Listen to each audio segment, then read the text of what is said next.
اعوذ باللہ من الشیطان الرجیم بسم اللہ الرحمن الرحیم۔ سورہ آل عمران آیات نمبر 121 تا 129 میں غزوہ احد کے پس منظر میں مسلمانوں کو ثابت قدم رہنے کی تلقین، غیبی مدد کا وعدہ اور جنگ میں منافقین کا کردار۔ اعوذ باللہ من الشیطان الرجیم۔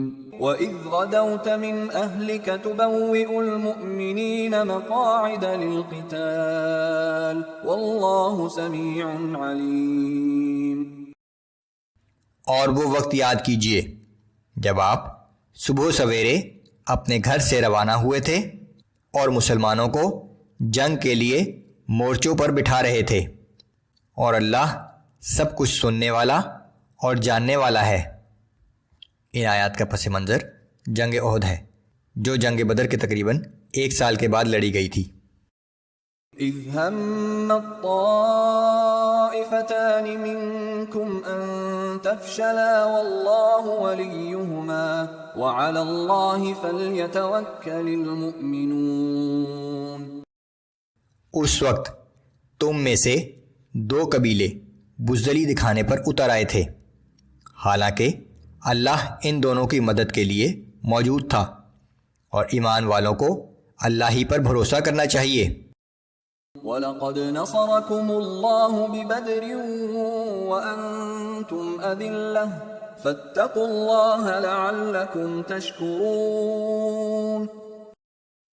اور بلا شبہ اس سے پہلے اللہ بدر میں تمہاری مدد کر چکا تھا، حالانکہ تم اس وقت بہت کمزور تھے، بس اللہ سے ڈرتے رہو تاکہ تم شکر گزار بن جاؤ۔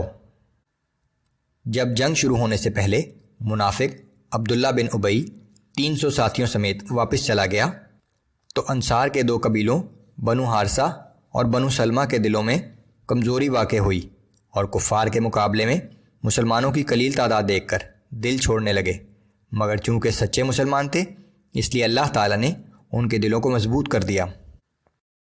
اذ تقول للمؤمنین ألن يكفيكم أن يمدكم ربكم ب3,000 من الملائكة منزلین۔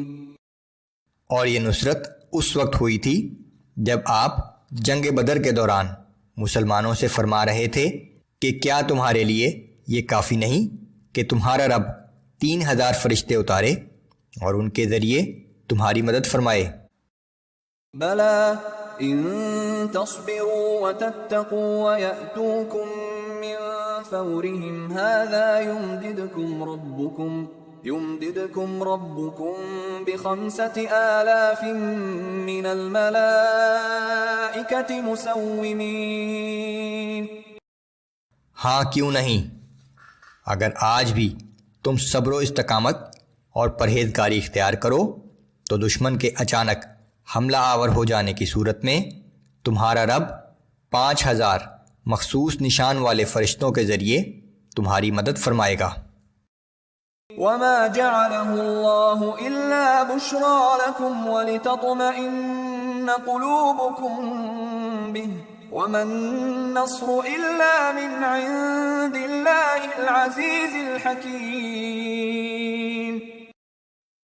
اور اللہ نے اس امداد کی خوشخبری بھی صرف اس لیے دی ہے تاکہ تمہارے دل مطمئن ہو جائیں، وگرنہ فتح و نصرت تو صرف اللہ ہی کی طرف سے ہوتی ہے جو بڑی قوت و حکمت کا مالک ہے۔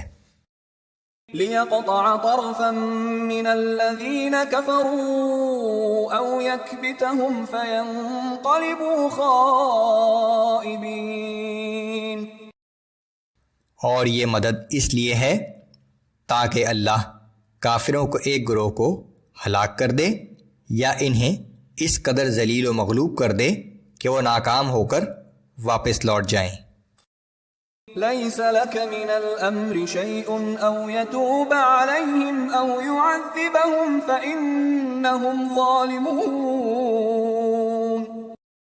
اے نبی صلی اللہ علیہ وآلہ وسلم، اب آپ کو ان لوگوں کے معاملے سے کوئی تعلق نہیں۔ اللہ چاہے تو انہیں توبہ کی توفیق دے، چاہے انہیں سزا دے، کیونکہ یہ ظالم لوگ ہیں۔ اس جنگ کے سلسلے میں منافقین اور مشرکین مکہ نے جو روش اختیار کی، اس بات سے رسول اللہ صلی اللہ علیہ وآلہ وسلم کو صدمہ پہنچا۔ اللہ کی طرف سے تسلی کہ آپ نے اپنا فرض ادا کر دیا، اب آپ پر کوئی ذمہ داری نہیں ہے، ان کا معاملہ اللہ کے حوالے کر دیں، چاہے تو وہ توبہ کی توفیق عطا کر دے اور چاہے سزا دے۔ جنگ کے بعد ان میں سے بعض لوگوں کو اللہ نے توبہ کی توفیق عطا کر دی اور وہ ایمان لے آئے۔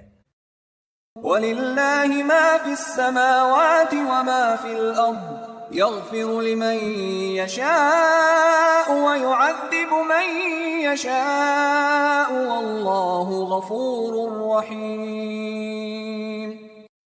جو کچھ آسمانوں میں اور جو کچھ زمین میں ہے، اس سب کا مالک اللہ ہی ہے، وہ جسے چاہے بخش دے اور جسے چاہے سزا دے، اور اللہ بہت بخشنے والا اور ہر وقت رحم کرنے والا ہے۔